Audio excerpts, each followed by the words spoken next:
आज बात करेंगे महाराष्ट्र की, यानी छत्रपति शिवाजी महाराज की वीर भूमि की। वो धरती जहां स्वराज्य के लिए संघर्ष हुआ। औरंगजेब की मुगलिया तानाशाही के खिलाफ मराठों ने वर्षों तक धर्मपूर्वक संघर्ष किया। इतिहास में महाराष्ट्र की पहचान शौर्य, स्वाभिमान और प्रतिरोध की भूमि के तौर पर ही रही है।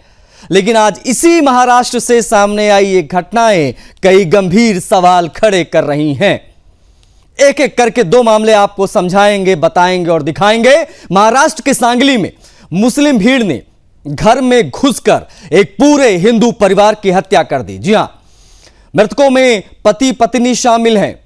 हत्या करने वाले जिहादी को भी हम दिखा रहे हैं। हत्या करने के लिए इस बार गली में पड़े कचरे को टारगेट किया गया, बहाना बनाया गया और उस बहाने हत्या कर दी गई। हमले में पहले पत्नी की मौत हुई थी, बाद में पति ने अस्पताल में रिकवरी कर रहा था और उसके बाद उसकी जान चली गई। सांगली की यह घटना अपने आप में बहुत हैरान करती है और परेशान भी। कुछ ही समय पहले की बात है जब महाराष्ट्र के ही नागपुर में एक हिंदू परिवार पर ठीक ऐसे ही हमला हुआ था। सांगली से पहले तब भी ऐसे ही बहाना लेकर मजहबी ताकत का प्रदर्शन किया गया था। महाराष्ट्र को कश्मीर बनाने की इस साजिश पर वामपंथी से लेकर कट्टरपंथी तक चुप हैं। कुछ मीडिया संस्थान डिफेंसिव खेल रहे हैं कि कचरे के झगड़े में पड़ोसियों में मारपीट हुई, इस प्रकार से कहानी गढ़ी मथी जा रही है। वह न्यूज संस्थान जो ट्रेन में सीट के विवाद को भी इस्लामोफोबिया बता देते हैं। सुदर्शन न्यूज अकेला संस्थान है जो सच्ची घटना को सच्चे रूप में दिखा रहा है। हम बताएंगे कि हिंदू यानी कि काफिर की हत्या ही उनका नापाक मकसद है। कभी गुस्ताख बताकर तो कभी कोई बहाना ना मिले तो कचरे का बहाना बनाकर हत्याकांड जैसी वारदातों को अंजाम ये जिहादी दे देते हैं। पड़ोसी पर रौब झाड़ना तो उनकी कुछ मजहबी किताबों से साबित भी होता है। महाराष्ट्र वीर भूमि है, मराठों की धरती है। यहाँ की मराठा रेजिमेंट सीमा पर चीन और पाकिस्तान को दबोच देती है, लेकिन अपने ही देश के अंदर उसी महाराष्ट्र में हिंदुओं पर इस तरीके के तालिबानी हमले।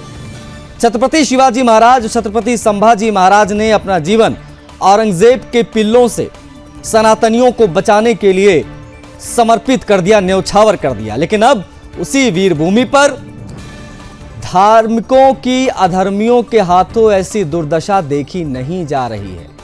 आज इसीलिए हम करेंगे इस पे बात। सुदर्शन एक्सक्लूसिव शो में सुदर्शन न्यूज बताना चाहता है कि अभी भी समय है, उठ खड़े हो जाओ। साथ आने का, आपसी मतभेद मिटाने का समय है।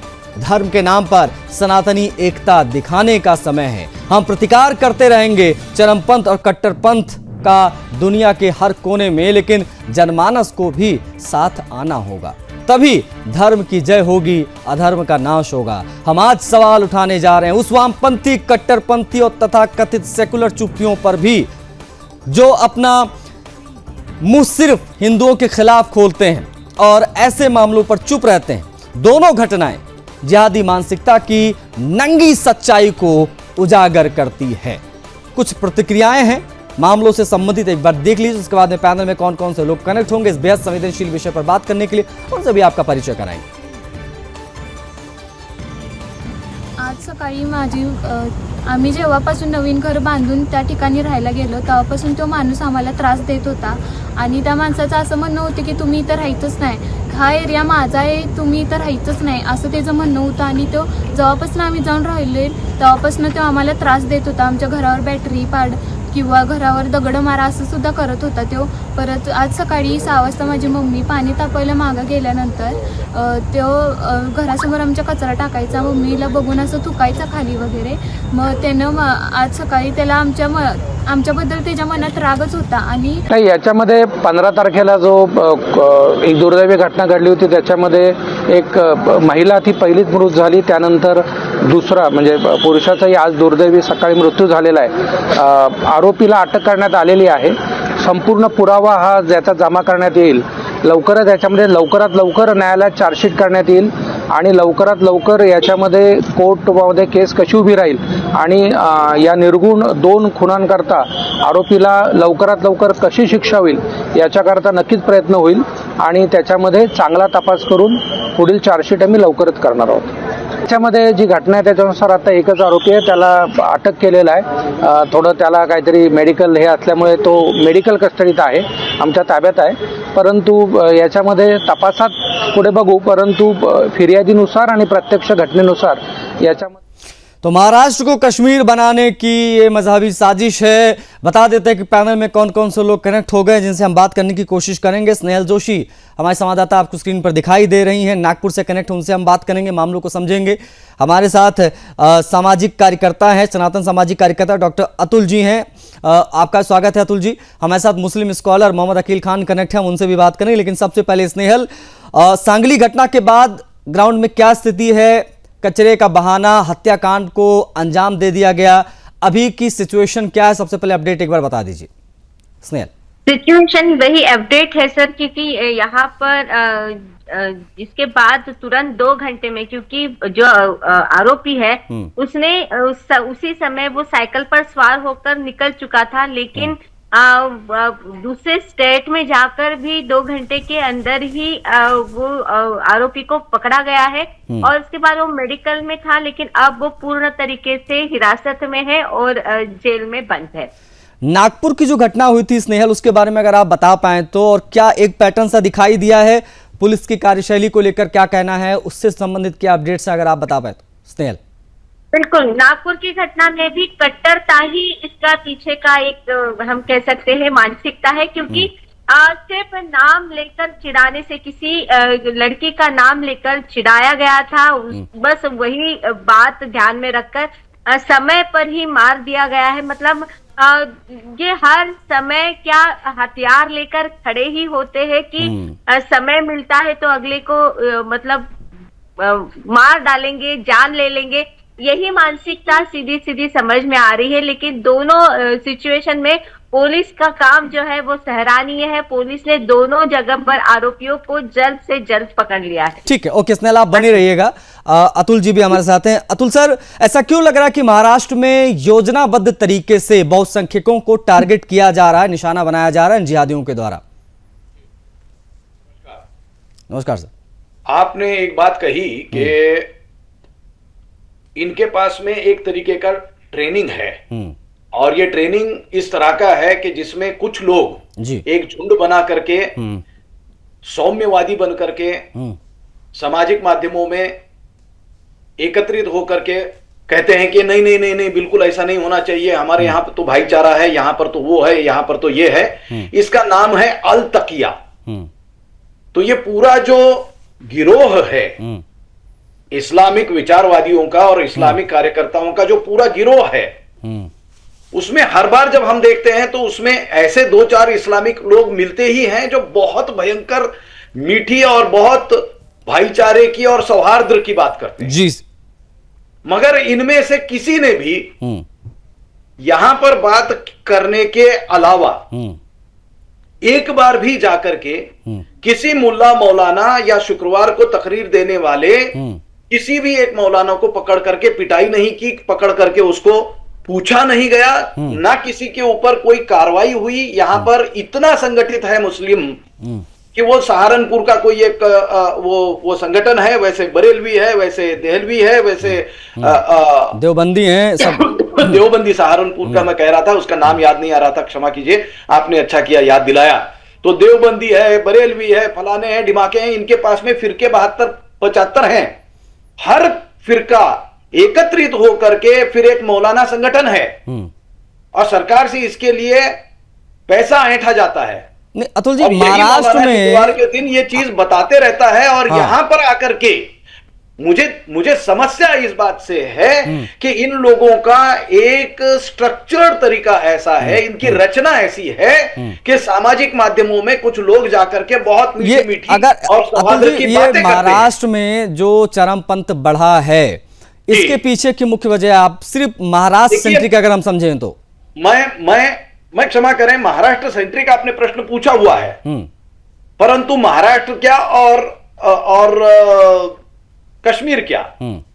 जब एजेंडा एक ही है तो कोई स्पेसिफिक महाराष्ट्र सेंट्रिक प्रश्न नहीं हो सकता। अरे पूरा मैं ये कह रहा हूं, महाराष्ट्र, सांगली, नागपुर, आप जहां बैठे हुए हैं वो इलाका, कश्मीर, पूरा यूरोप, पूरा अमेरिका, एजेंडा एग्जैक्टली सेम है। कुछ लोग जाकर के सौहार्द की बात करेंगे, कुछ लोग कहेंगे नहीं नहीं नहीं ऐसा है वैसा है। इन लोगों को मैं, जो सौहार्द की बात कर रहे हैं, इन लोगों को मैं बताता हूं कि आपको अगर भारतीय संस्कृति के प्रति इतना प्रेम है तो आज मैं हवन रख रहा हूं, पधारो, अपने घर पहुंचते, घर लौटते हैं।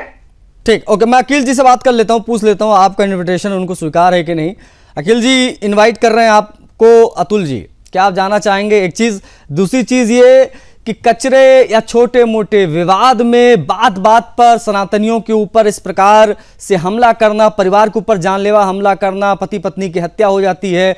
हमने लखनऊ में देखा किस प्रकार से पुलिस कर्मियों के ऊपर जिहादियों की भीड़ टूट पड़ी। ये इस्लामिक कट्टरपंथी मानसिकता की नर्सरी कहाँ है सर? कहाँ से ये चीजें निकलकर सामने आती हैं और हर छोटी बात पे जानलेवा हमले, तमाम चीजें क्यों दिखाई देती हैं? किस बात का बदला लिया जा रहा है? कचरा तो दिमाग में लग रहा है मुझे से निकल के आते हैं जितने। ये कचरा जो है ना सर, ये कचरा बेसिकली दिमाग में है शायद। नहीं, ये सब सुदर्शन न्यूज और आरएसएस बजरंग दल के लोगों की देन है। ये सब जो आप इतना प्रोपगंडा फैलाते हो, जो घटना हुई जिस चीज को लेकर के पुलिस ने तुरंत कार्रवाई की, उनको जेल भेजा गया। लेकिन आपका मिशन ये है कि जब तक मुसलमान ना आ जाए, जब तक जिहादी ना आ जाए, जब तक मदरसा ना आ जाए, तो इन सब चीजों को आप बतलाइए। आप 2003 से हिंदुओं को कंटिन्यू जगा रहे हो, लेकिन एक को भी नहीं जगा पाए। और ये जो बैठे हुए हैं आपके अतुल जी, बहुत बड़े सनातन धर्म के संचालक और ठेकेदार। अखिल जी, मैं तो अब आप इतनी बड़ी बात कर रहे हैं तो आज मैं चाहूंगा कि आप इस मंच का इस्तेमाल करते हुए, इस प्रोपेगेंडा, आपके हिसाब से जो प्रोपेगेंडा वाला मंच है उसका इस्तेमाल करते हुए आप बिल्कुल सही से जो गुजरात वाला मामला था ना, गोधरा वाला, उसमें माफ कर दीजिए। चलिए आप घोषित कीजिए कि मैं बड़ा दिल दिखाते हुए प्रधानमंत्री मोदी से लेकर तमाम हिंदुओं को माफ करता हूं, कोडनानी से लेकर सभी को। नहीं, क्यों? गोधरा क्या मतलब है? क्यों नहीं? में क्या हुआ है? क्यों नहीं मतलब है? अरे क्यों नहीं मतलब है? आप माफ कर दो ना। अभी ये मुसलमान की बात है ना, आप बेंजामिन नेतन्याहू को भी माफ कर दो। उत्तर प्रदेश के अंदर अशीष भाई एक संत महंत मुख्यमंत्री है, और किस तरीके से तलवार से काट डाला गया तिवारी वीएस जो है चौधरी परिवार में। अरे वो सुनो अखिल जी, सुनिए, यही तो समझना होगा। वो कानून व्यवस्था का मसला है, वो आपसी रंजिश की बात है। अरे सुनिए ना अखिल जी, वो आपसी रंजिश कानून व्यवस्था का मसला है। यहाँ चरमपंथ कट्टरपंथ का मसला है, यहाँ इस्लामिक कट्टरता का मसला है, सिलसिलेवार नागपुर। और ये फर्क है ना, आप समझिए बात को, ये फर्क है। मैं वही कह रहा हूँ, ये फर्क है। कचरा जो भरा हुआ दिमाग में वो दिख रहा है ना यहाँ पे। ये जो आपके ऊपर ये दाढ़ी वाला, टोपी वाला जो दिखाई दे रहा है, वो क्रिश्चियन नहीं है, वो मुसलमान है, तो मुसलमान ही कहा जाएगा सर। सुन लीजिए मेरी बात, ये हम अल्पसंख्यक कह के मूर्ख बनाने वाला काम नहीं करते हम लोग। एफआईआर दर्ज हो गए, वो जेल चले गए, कोर्ट जो उनको सजा देगा वो उनको मंजूर होगी। अच्छा, मैं अखिल जी, चलो मैं एक चीज पूछ रहा हूं आपसे, एक बार दिखाना भैया वो तस्वीर दिखाइए। मैं आ रहा हूं Atul ji, I am coming sir. एक जिहादी की तस्वीर हम दिखा रहे हैं, ये देखिए, ये जो जिहादी आपको दिखाई दे रहा है, इसकी दाढ़ी आपसे बड़ी क्यों है एक चीज, और इसकी टोपी जो है वो गोल क्यों है, आपकी लंबी क्यों है? कुछ बताएंगे फर्क सर? अरे आप पहले अपने सनातनियों को एक कर लो। ये हाल है, बताइए। कोई रावत है, कोई कुरील है, कोई पंडित जी है, कोई ठाकुर साहब है, कोई मिश्रा जी है, तिवारी जी है, तो पहले आप इनको सबको इकट्ठा कर लो, तब आप हमसे बात करो। पहले आप सनातनियों को जगा लो। 2003 आपके नबी ने कहा है अखिल जी कि 70 फिरकों में इस्लाम बटेगा, नहीं कहा है?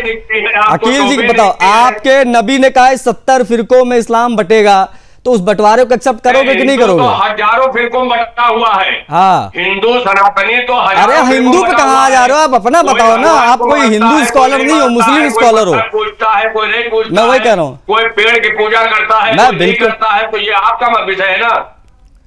आप पहले अपने धर्म की बात करो ना। नहीं, मैं वही कह रहा हूँ, आपके तो नबी ने बाकायदा बंटवारा साबित किया है ना सर। मैं कह रहा हूँ ना, मेरा एक आप तो नबी को ही मानते हो ना अपने। आपकी तरह हम हर चीज को नहीं पूछते हैं। आपकी तरह हम हर चीज को नहीं पूछते, ये आपका विषय है, मेरा विषय नहीं है। देखो बंटवारा अगर है, अकील जी सुनो, अगर बंटवारा है तो नबी सही है, अगर नहीं है तो अकील सही है। अब अकील बड़े हैं कि नबी बड़े हैं, वो आप तय कर लो भैया, कौन बड़ा? मुझे तय करना है, वो मुझे तय करना है। तो तय बताओ ना, क्या तय किया आपने? चलो आप ये टोपी तो बता दो, उसकी गोल क्यों है, आपकी लंबी क्यों है? मैं क्या कह रहा हूँ, आप जो जितने मैंने बताए, कोई तिवारी, त्रिवेदी, चौबे, पाटिल और आप इन्हीं में आप देवबंदी है बरेलवी, ये बताओ। आप तो मुझे बरेलवी लगते हो। इंसान हूँ, आप बरेलवी हो शायद। नहीं, मैं इंसान हूँ। आप चलो ठीक है, मैं आपको इसलिए अकील जी अभी रोक रहा हूँ, अकील जी मैं इसलिए आपको रोक रहा हूँ क्योंकि धर्मयोद्धा डॉक्टर सुरेश चाणक्य जी की प्रतिक्रिया आई है इन मामलों में। उन्होंने जिहादियों की बखियां उधेड़ी हैं, एक बार देख लीजिए प्रतिक्रिया, एक बार दिखा दीजिए, उसके बाद में फिर हम इसी को चर्चा को यहीं से कंटिन्यू करेंगे। हिंदुओं को केवल कचरे के बहाने मारा जा रहा है, ये कोई पहली घटना नहीं है। महाराष्ट्र के सांगली जैसे क्षेत्र में जहां पर का हिंदू प्रभावी है, वहां पर भी केवल मुस्लिम एरिया में घर क्यों लिया, ये घर छोड़ो, यह हमारा एरिया, तुम रह नहीं सकते, ऐसा कहने वाले लोगों ने वहां हिंदू परिवार पर दबाव बनाया। समय रहते उन्होंने घर नहीं छोड़ा क्योंकि खरीदा था, जीवन की कमाई लगाकर खरीदा था, तो उनके घर के सामने कचरा डालना चालू किया, बच्चों की पोटी करना चालू किया। एक दिन मतलब 15 अगस्त की सुबह जब वहाँ की मालकिन घर के बाहर आई तो वहाँ के मुसलमान ने उसके ऊपर हमला कर दिया। सारा वामपंथी मीडिया ये चला रहा है कि कचरे के विवाद में मर्डर हुआ। सुबह 6 बजे क्या कोई कसाई अपना बकरा काटने का या गाय माता काटने का छुरा लेकर साथ में घूमता है? तो फिर उसने उस महिला के पेट में कैसे मार दिया? इसका मतलब है कि ये पूर्व नियोजित था। महाराष्ट्र का सेकुलर और वामपंथी मीडिया और देश का मीडिया आपको सच्चाई नहीं बता रहा है। इतना ही नहीं, जब अपनी पत्नी पर हमला हो रहा है ये देखकर उसके पति उसको बचाने आ गए तो उसके सर में हाथोड़ा मारा गया। आज उसकी मृत्यु हो गई है। ये एकमात्र घटना नहीं है, नागपुर की घटना भी दिखा चुके हैं, देश की कई घटनाएं हम आपको दिखा चुके हैं। मुसलमान एरिया अब मिनी पाकिस्तान नहीं, अब ये गाजा पट्टी बन रहे हैं, वहाँ पर आपका रहना संभव नहीं होता जा रहा है। घटना महाराष्ट्र की सांगली की है, कई कश्मीर या बंगाल या केरला की नहीं है। मराठी लोग भी अगर इस तरीके से शरण जाएंगे, हार मानेंगे और नैरेटिव का शिकार हो जाएंगे, महाराष्ट्र गया तो राष्ट्र गया, ये ध्यान। ब्रेक के बाद आपने देखा, प्रतिक्रिया देखी धर्मयोद्धा डॉक्टर सुरेश चाणक्य जी की, लेकिन अभी हमारे साथ हमारे संवाददाता भी कनेक्ट हैं, अतुल जी भी कनेक्ट हैं, अतुल एम नाइक जी। अतुल जी, आप बहुत देर से कुछ कहना चाहते हैं, मैं चाहूंगा अपनी बात एक रख ले और साथ साथ में बताइए, ये जो जिहादी हैं, ये जो इस्लामिक कट्टरपंथ है, अकील जी उस पर बोलने से बच क्यों रहे हैं? उसको हर चीज को, जब भी अकील जी हमारे साथ डिबेट में जुड़ते हैं तो अकील जी कह देते हैं ये कानून व्यवस्था का मामला है, इसको उसी प्रकार से देखा जाए। लेकिन जो इस्लामिक कट्टरता है, जिसके बारे में खुलकर बात होनी चाहिए, जो जगह जगह हावी होने की कोशिश करती है, उस पर बात करने से बचते क्यों हैं? मैं 2-3 चीजें सीधी बताता हूं। नंबर 1 की चीज इन्होंने कही कि ये झगड़ा पता नहीं किस बात का है, मगर ये बजरंग दल और आरएसएस का किया हुआ है। मैं ईश्वर से प्रार्थना करता हूं और आज इस बात का दुख प्रकट करता हूं कि काश के इन लोगों का ये जो अरबस्तानी सिलेबस है वो किसी बजरंग दल के या किसी आरएसएस के या किसी सनातन के स्कॉलर ने लिखा होता तो इसको एक धर्म ग्रंथ के श्रेणी में रख करके हम स्वयं पढ़ रहे होते। तो इनके सिलेबस में डेफिनेटली, और इसमें कोई लाग लपेट नहीं, इनके यहां पर जो सिखाया जाता है उसमें यह सिखाया जाता है कि जो अपने मतलब इस्लाम को नहीं मानने वाला है उसका जहां तक हो सके, जिस रास्ते से हो सके विरोध कीजिए। जो रास्ता अपनाना है वो अपनाइए। इसमें शस्त्र का इस्तेमाल करना, इसमें गालियां गलौज करना, इसमें लोगों को तकलीफ देना, इसमें कुछ नहीं हो सकता आपसे। तो मन में इसका बुरा चाहना इस हद तक लिखा हुआ है, ये क्लियर है, ये लिखा हुआ है, इसमें ना कोई अकील ना कोई टकील, कोई इसका इनकार नहीं कर सकता, ये लिखित है। हम अपने मन से कुछ कहें ऐसी हमारी योग्यता भी नहीं है और हमें आवश्यकता भी नहीं है, उनका खुद का सिलेबस काफी है। तो हम अपने मुंह से कुछ नहीं कह रहे हैं, इनका लिखा हुआ इनके सामने प्रस्तुत कर रहे हैं, यह लिखित है। अब ये यहां पर थोपने की कोशिश करना, ये बिल्कुल क्लियर कट अगर लिखा हुआ है और ये दाढ़ी लंबी निकाल करके, छाती तक दाढ़ी निकाल करके, गोल टोपी लगा करके, मूछे मुड़वा करके ये आदमी अगर दिन रात घूम रहा है तो क्या उस लिखावट का ये पुरस्कार नहीं कर रहा? सही बात है। स्नेहल हमारे साथ है। स्नेहल, एक बार नागपुर में जो घटना घटी थी वो एक बार मैं आ रहा हूं सर। आपके सिलेबस में, आपके संस्कार में ये लिखा हुआ है कि दूसरों को तकलीफ दे दो, और आप ये कह रहे हैं कि मीडिया का काम है कि बजरंग दल और आरएसएस की देन है। ठीक, ये आपके अरबस्तानियों की देन है जो आपके दिमाग में गोबर भर बेसिकली रखा है। महाराष्ट्र से इनका कुछ निजी मामला है। देखिए अकील जी भड़क गए, अकील जी भड़क गए। अकील जी, आप जैसे लोग पूरा देश जान रहा है क्या कर रहे हैं। अकील जी रुकिए, अकील जी ठीक है ओके, अकील जी रुकिए। अरे रुको भाई, आप जैसे लोग क्या कर रहे हैं। आपने तो बताया नहीं टोपी आपकी लंबी क्यों है। रुकिए, हमारे साथ नागपुर से स्नेहल भी कनेक्ट, हमारे संवाददाता। स्नेहल, नागपुर की जो घटना घटी थी, मैं चाहूंगा एक बार आप अकील खान को बता दें कि वो किस प्रकार का कट्टरपंथ था जो वहां दिखाई दिया।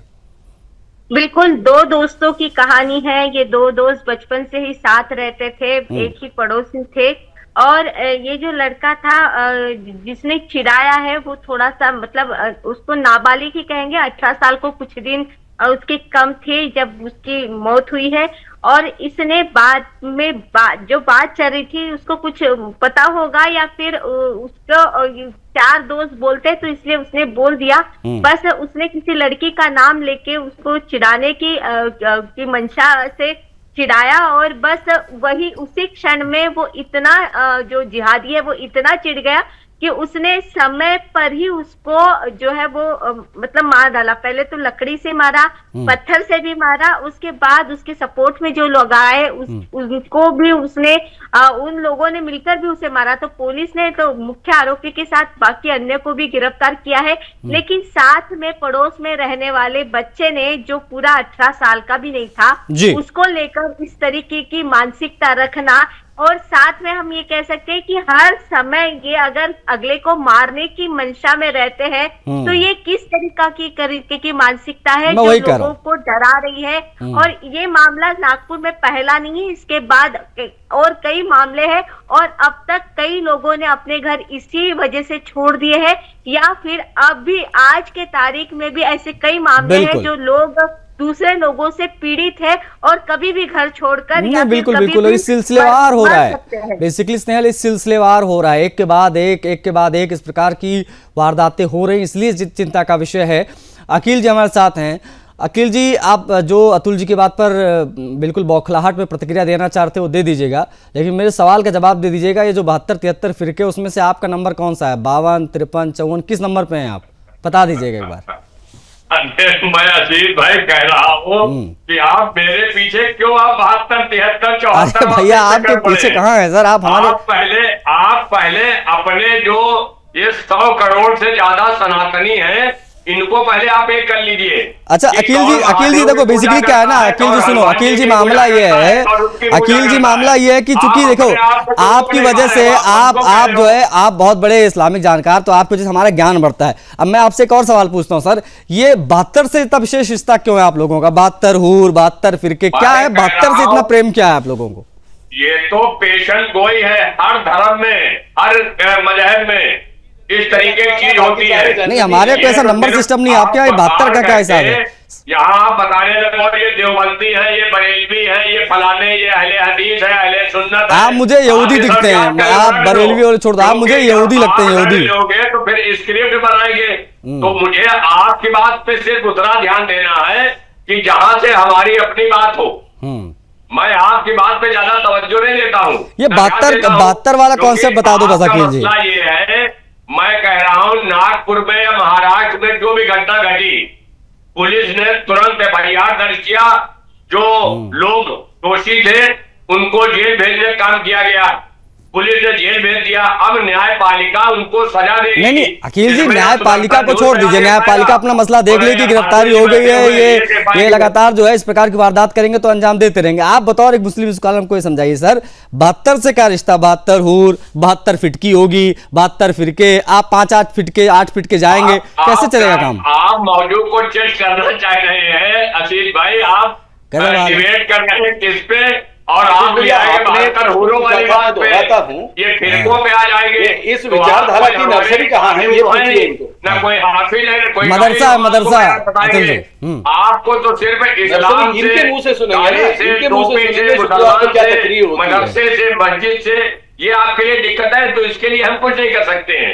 आपकी दिक्कत ये हमेशा बरकरार रहेगी। अच्छा, औरंगजेब मारा गया था उधर महाराष्ट्र में, इस बात का तो बदला नहीं ले रहे हैं कोई, मतलब खुन्नस हो कोई मन में, कोई कुत्ता बना दिया था उसको छत्रपति शिवाजी महाराज ने, संभाजी महाराज ने उसको सुअर बना दिया था वहां पे, तो उसका बदला तो नहीं लिया जा रहा? लोगों की बात नहीं करेंगे, आप जिंदा लोगों की बात नहीं करेंगे जो खत्म हो गए दुनिया से। भाई आप खत्म ही किए दे रहे हो सबको, बारी बारी खत्म ही तो कर रहे हो काफिरों को, यही तो एजेंडा चल रहा है। आप भी होंगे, हम भी होंगे, हाँ, एक दिन खत्म तो हम भी होंगे, आप भी होंगे, ऐसा नहीं है। नहीं, एक मिनट क्षमा कीजिए, हम खत्म नहीं होंगे।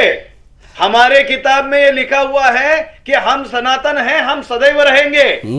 खत्म होने की डेट अन्य लोगों ने लिखी। चलिए ठीक है, ओके, आपकी किताबों में है खत्म होने की डेट। ओके, इस्लाम धर्म कबूल कर हम रहे हैं। सदैव रहेंगे। अब ठीक है, पहली बात तो इस्लाम कोई धर्म नहीं है, धर्म कहना बंद करो, मजहब है, धर्म और मजहब में बहुत बड़ा फर्क है। बट एनीवे समय इतना ही था, आप लोग जुड़े, बहुत आभार आप सभी का इस चर्चा में शामिल होने के लिए। सांगली और नागपुर, ये दो मामले दोनों एक जैसे, कट्टरपंथ चरमपंथ बड़े पैमाने पर हावी होता दिखाई दे रहा है, योजनाबद्ध तरीके से हिंदुओं को टारगेट किया जा रहा है इन इस्लामिक कट्टरपंथियों के द्वारा, इस पे एक्शन जरूर हो रहा है, लेकिन इस प्रकार के मामलों की पुनरावृत्ति क्यों हो रही है, ये अपने आप में एक बहुत बड़ा सवाल है। चर्चा में इतना, मुझे आज्ञा दीजिए, जय हिंद।